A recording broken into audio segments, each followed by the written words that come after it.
28 जून Bahrain, Kuwait और Jordan पर Iran ने हमला किया। 8 अमेरिकी बेसिस पर हमला किया गया। 28 जून अब वार्ता स्विट्जरलैंड की जगह कतर में होगी, जो दोहा की खबर निकलकर सामने आई 28 तारीख को।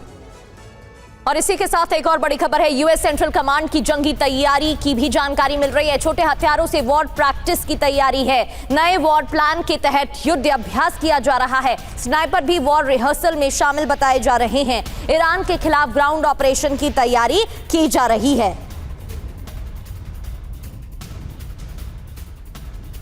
तो नए वॉर प्लान के तहत युद्ध अभ्यास किया जा रहा है, नए वॉर की तैयारी की जा रही है। नए वॉर प्लान के लिए ये प्रैक्टिस हो रही है। छोटे हथियारों से वॉर प्रैक्टिस की जा रही है।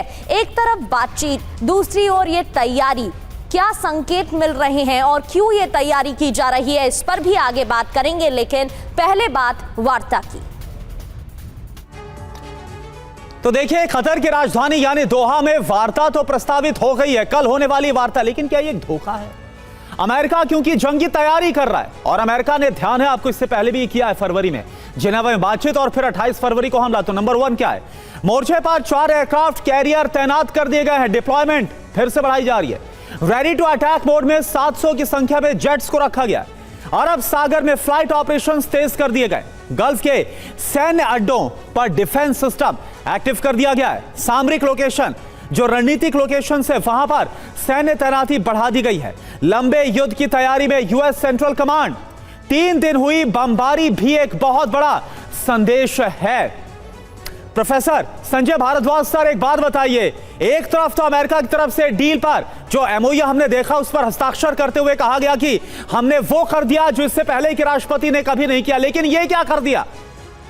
एमओयू पर हस्ताक्षर हुए नहीं कि 8 दिन के बाद फिर से हालात अब बन रहे हैं कि जंग शुरू हो जाएगी और फिर से अब डिप्लॉयमेंट हो रही है। देखिए, करुणा कतर से कतर तक, यानी कि जो युद्ध शुरू हुआ था फरवरी में, जो अमेरिकन एक्शंस हुआ था, वो कतर से कतर में जब बात चल रही थी दोहा में, तब बात होते होते कंप्लीट नहीं हुई थी और ये स्ट्राइक हो गया था और फिर कतर पे आ गए। देखिए, 4 बड़ा फैक्टर हैं जो पूरे इस मिडिल ईस्ट कॉन्फ्लिक्ट को, जो मल्टी फेसिड है, उसको डिफाइन करते हैं। पहला आप न्यूक्लियर इशू है, दूसरा हॉर्मुज स्ट्रेट है जो चोक पॉइंट्स है, जो बेबे मंदार और हॉर्मुज स्ट्रेट है, तीसरा जो है वो इस्लाम है, और चौथा जो बाहरी ताकतों का प्रेजेंस है। और देखिए कि जितने भी स्टेक होल्डर्स हैं, चाहे वो ईरान है, सऊदी अरबिया है, कतर है, यूएई है, अमेरिका है, इन पर चारों मुद्दों पर किसी की सहमति नहीं है। इस्लाम का लीडर कौन होगा, सहमति नहीं है। न्यूक्लियर ईरान के पास न्यूक्लियर पावर होगा, ये बनेगा नहीं बनेगा, कोई दूसरे गल्फ के कंट्रीज एग्री नहीं करते हैं। हॉर्मुज पे किसका कंट्रोल होगा? ओमान और ईरान का जॉइंट कंट्रोल होगा, या ईरान की मोनोपोली होगी, या न्यू नॉर्मल्स के आधार पे स्टेट ऑफ हॉर्मुज को कंट्रोल किया जाएगा, रेगुलेट किया जाएगा, कोई सहमति नहीं है। तो ये जो, और बाहरी ताकतों का कि अमेरिका मिडिल ईस्ट में रहना चाहता है, ईरान कहता है कि जब तक मिडिल ईस्ट से पूरा अमेरिका के बेसिस को ख़त्म नहीं कर देंगे, पूरा मिडिल ईस्ट को अमेरिका फ्री नहीं कर देंगे, तब तक हम रुकेंगे ही नहीं। और बाकी जो कंट्रीज़ हैं, चूँकि ईरान से न्यूक्लियर इश्यूज़ पे उनका एक फियर फैक्टर बना हुआ है, तो वो चाहते हैं कि अमेरिका प्रेजेंस रहे, हमको सिक्योरिटी गारंटी दे।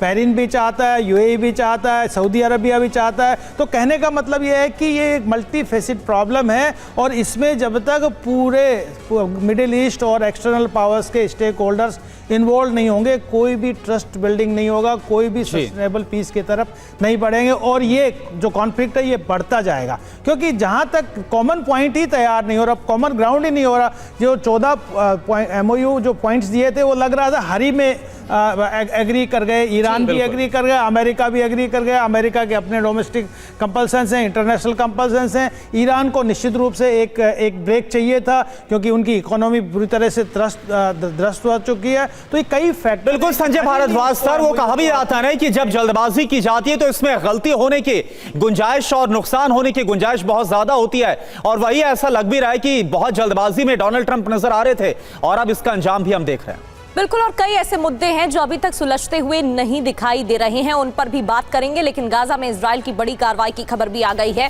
स्ट्राइक में हमास कमांडर मंसूर सामी मारे गए। इजराइल डिफेंस फोर्स की बमबारी में हमास कमांडर समेत 3 ढेर।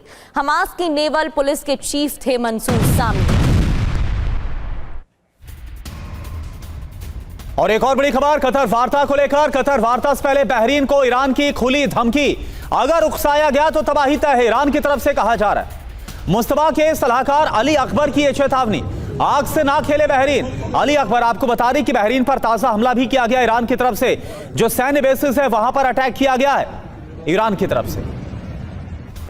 तो ईरान के हमलों में अमेरिकी बेसों को भी भारी नुकसान हुआ है। अमेरिकी बेसिस टारगेट पर हैं और हमलों से यूएस नेवी 5th फ्लीट के हेडक्वार्टर में तबाही मचाई गई है। हालांकि यहां पहली बार हमला नहीं किया गया है, लगातार ईरान की तरफ से टारगेट किया जा रहा है। बहरीन बेस में बर्बादी की सैटेलाइट तस्वीरें भी हम आपको दिखा रहे हैं। मिलिट्री एसेट्स को खाड़ी से इजराइल शिफ्ट करने की तैयारी है, द वॉल स्ट्रीट जर्नल का बड़ा दावा।